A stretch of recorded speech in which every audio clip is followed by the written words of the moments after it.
বাঁকুড়া জেলার ছোট্ট অনুচ্চ পাহাড়, যার নাম সোনামণি পাহাড়। খুবই ছোট আকারের এই শিলা স্ট্রাকচারের ভূমিরূপ, যেটা বাঁকুড়া জেলার খাতড়া ব্লকের ধানাড়া অঞ্চলে অবস্থান করছে এই ছোট্ট পাহাড়টি। আমরা গ্রামীণ রাস্তা দিয়ে আস্তে আস্তে এই ছোট্ট পাহাড়টিকে দেখার জন্য এগিয়ে চলেছি। বিভিন্ন বাজার ইত্যাদি পার হয়ে আমরা যে গন্তব্যস্থল সেখানে যাওয়ার চেষ্টা করছি। অলরেডি জঙ্গলের কাছাকাছি এলাকায় চলে এসেছি এবং দূর থেকে আমরা লক্ষ্য করতে পারছি যে পাহাড়, সোনামণি পাহাড়, এর একটাই বৈশিষ্ট্য রয়েছে, যে একটাই হচ্ছে শিলা স্ট্রাকচার। পুরো পাহাড়টায় একই প্রকৃতির শিলা স্ট্রাকচারে এই সোনামণি পাহাড় তৈরি হয়েছে।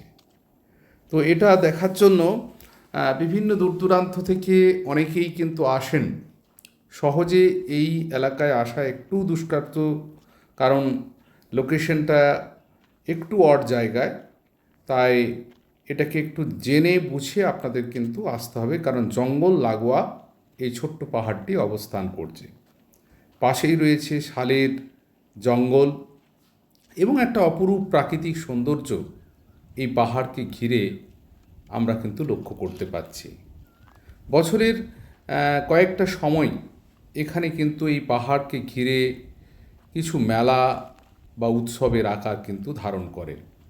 বিশেষ করে দোল উৎসবে এখানে নাম সংকীর্তন হয়। 3 দিন ধরে মেলার আয়োজন ঘটে এই সোনামণি পাহাড়কে কেন্দ্র করে। লোকাল মানুষের কাছে এই পাহাড় খুবই গুরুত্বপূর্ণ, কারণ লোকাল মানুষ এই পাহাড়ের সৌন্দর্যের সাথে সাথে একটা ছোট্ট প্রাকৃতিক পর্যটক ক্ষেত্র হিসাবে এলাকার মানুষ কিন্তু এটাকে বলে আসছেন। আমরা এরপর পাহাড়ের উপরের দিকে এসেছি, পাহাড়টাকে আপনাদেরকে দেখানোর চেষ্টা করছি। পাহাড়ের উপরে কোনো রকম কোনো ভাগ নেই, একটাই শিলার আকারে, একটাই বড় চাতাল যাকে বলা হয়, পাথর আকারে সেটা কিন্তু অবস্থান করছে এই সোনামণি পাহাড়টি। এর লম্বায় সাধারণত প্রায় 100 মিটার লম্বা হবে, চওড়ায় মোটামুটি 60 থেকে 70 মিটার চওড়া নিয়ে, এবং হাইট সাধারণত ওই 50 ফিট থেকে 60 ফিট হাইট রূপে অবস্থান করছে এই ছোট্ট পাহাড়টি। এবং পাহাড় থেকে আপনারা দেখতে পাচ্ছেন যে বৃক্ষরাশি কত সুন্দরভাবে রয়েছে, এবং দূর থেকে একেবারে এক প্রান্ত থেকে অন্য প্রান্তে যে সীমানা, সেই সীমানাটাও খুব সুন্দরভাবে এই পাহাড় থেকে আমরা লক্ষ্য করতে পারছি। আমরা যখন গিয়েছিলাম তখন তার আগের দিন বৃষ্টি হয়েছে, তাই বৃষ্টির জল পাহাড়ের ছোট ছোট যে গর্ত রয়েছে সেই গর্তের মধ্যে জমে অবস্থান করতে দেখা যাচ্ছে। সুতরাং এখানকার যে আবহবিকার প্রক্রিয়া এই পাথরের উপরে কাজ করছে, তার বেশ কিছু নিদর্শন, স্বল্পমোচন প্রক্রিয়ার যে নিদর্শন, সেটা কিন্তু এই পাহাড়টাকে পর্যবেক্ষণ করলে সহজেই কিন্তু অনুধাবন করা যায়। এই পাহাড়ের বিভিন্ন জায়গায় ছোট ছোট গর্ত রয়েছে এবং কিছু কিছু জল জমে রয়েছে, যেটা পরবর্তীকালে আবহবিকার প্রক্রিয়াকরণের ক্ষেত্রে একটা গুরুত্বপূর্ণ ভূমিকা পালন করছে এই পাহাড়টিকে কেন্দ্র করে। পাহাড়টি সাধারণত গ্রানাইট শিলা দিয়েই তৈরি স্ট্রাকচার বলে আমরা প্রত্যেককেই বুঝতে পারছি।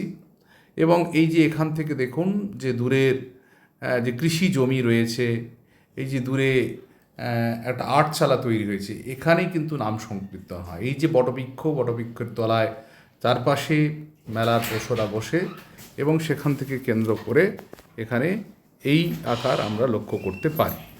বছরে দোল উৎসবের পাশাপাশি মকর সংক্রান্তির অনুষ্ঠানকে কেন্দ্র করেও এই পাহাড়কে ঘিরে মেলা বসে। বহু মানুষ এখানে আসেন এবং এই মেলাকে উপভোগ করেন।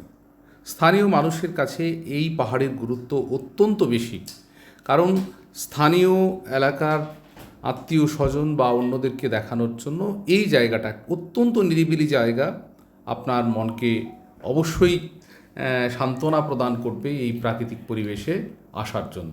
এক কথায় ইকো ট্যুরিজম যে শব্দ আমরা বিভিন্নভাবে বর্তমানে এটাকে প্রচলিত অর্থে ব্যবহার করছি, তার একটা সুন্দর রূপ এই পাহাড়কে কেন্দ্র করে আমরা কিন্তু লক্ষ্য করতে পারছি।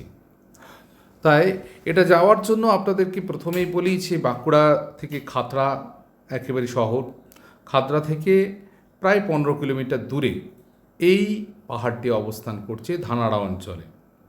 তো এখান থেকে আপনারা গুগল ম্যাপে সার্চ করেও যেতে পারবেন, সহজেই পাহাড়টিকে পৌঁছানো যাতে যায়।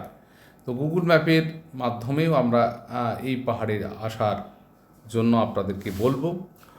এছাড়া এখানকার পাহাড়টিকে কেন্দ্র করে পানীয় জলের ব্যবস্থা রয়েছে, টয়লেট ফেসিলিটি রয়েছে, কিছু বিশ্রাম ঘরের মতো ব্যবস্থা করা হয়েছে। যেহেতু বছরের বিভিন্ন সময়ে এই পাহাড়েরকে কেন্দ্র করে নাম সংকীর্তন বা অন্যান্য মহাপ্রভুর পূজা এবং মকর সংক্রান্তির অনুষ্ঠান এবং তার পাশাপাশি এখানে দোল উৎসব হয়ে থাকে।